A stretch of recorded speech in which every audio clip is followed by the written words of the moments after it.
Did your forward collision warning light suddenly pop up on your dashboard? Wondering how to reset it? Well, you're in the right place, because in this video, I'll walk you through step-by-step how to fix and reset the forward collision warning light or pre-collision system malfunction warning. But before we jump into the reset procedure, it's important to understand how the forward collision prevention system actually works. The forward collision prevention system, also called the pre-collision system or FCW, is a smart safety feature found in many modern vehicles. It uses radar, cameras, or a combination of both to constantly monitor the road ahead while you're driving. If the system detects that you're getting too close to a vehicle or object in front of you too quickly, it'll first give you a warning, usually a visual alert and a beep. If you don't react fast enough, the system may even automatically apply the brakes to help avoid or reduce the impact of a collision. It's a great safety feature, but like any technology, it can sometimes glitch or trigger false warnings, especially if sensors are dirty, misaligned, or there's an electrical issue.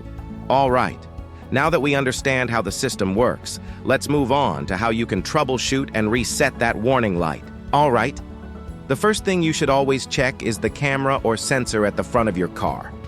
Sometimes these systems stop working properly simply because something is blocking the view, like dirt, mud, snow, or even ice.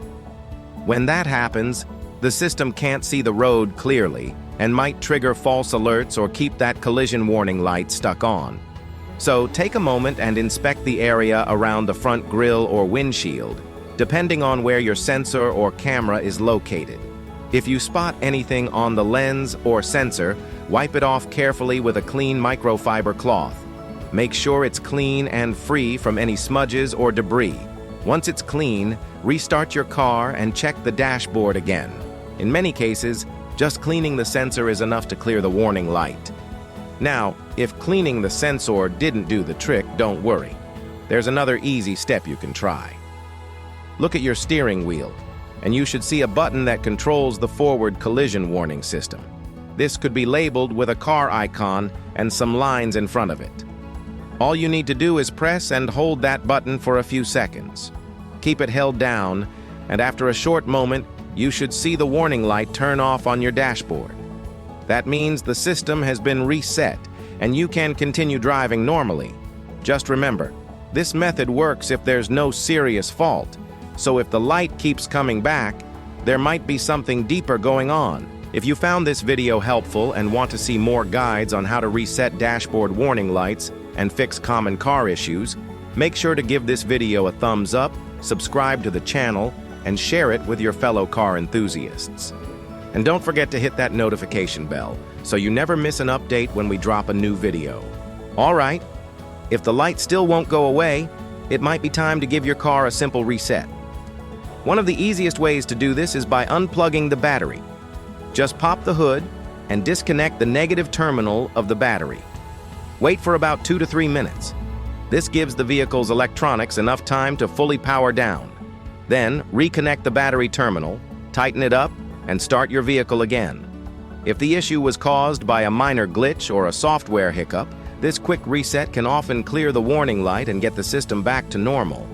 If that warning light is still showing up, your next move should be to check the fuse box, specifically the one for the forward collision avoidance assist system. Locate your vehicle's fuse box, usually under the dashboard or in the engine bay, and look for the fuse labeled something like FCA, collision warning, or pre-collision. You can refer to your owner's manual to find the exact one. Carefully pull it out and inspect the fuse. If it looks burnt or broken, it's likely blown and needs replacing. Pop in a new fuse with the same amperage.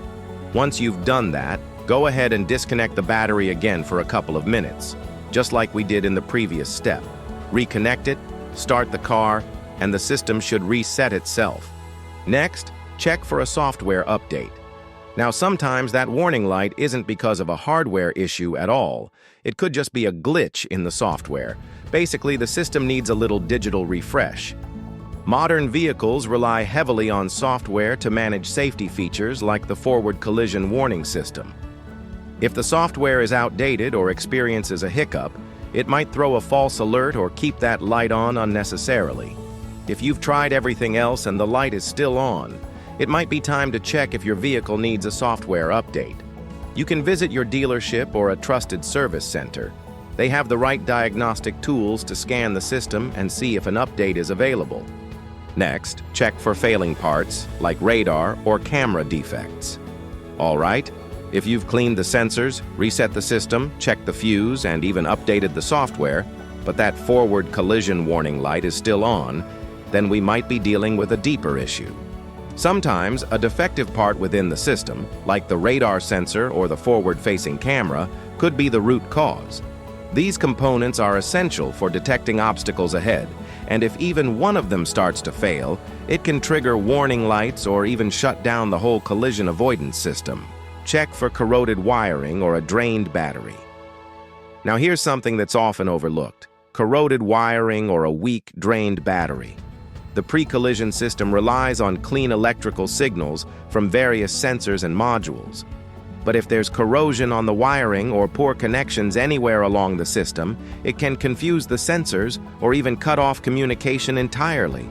That could easily lead to false warnings or worse, no warning at all when you actually need it. Also, if your car battery is weak, low voltage can affect how the pre-collision system boots up and runs. Modern vehicles are heavily reliant on stable electrical power, and even a slight voltage dip during startup can trigger warning lights. If none of the previous steps worked, it's time to dig a little deeper.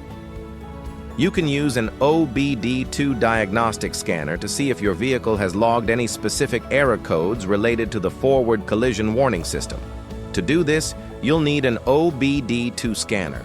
If you don't already have one, check out the link in the description. I've listed some of the best and most affordable options out there. Once you plug the scanner into your vehicle's OBD2 port, it'll read any trouble codes stored by the system. Now here are some codes you might see.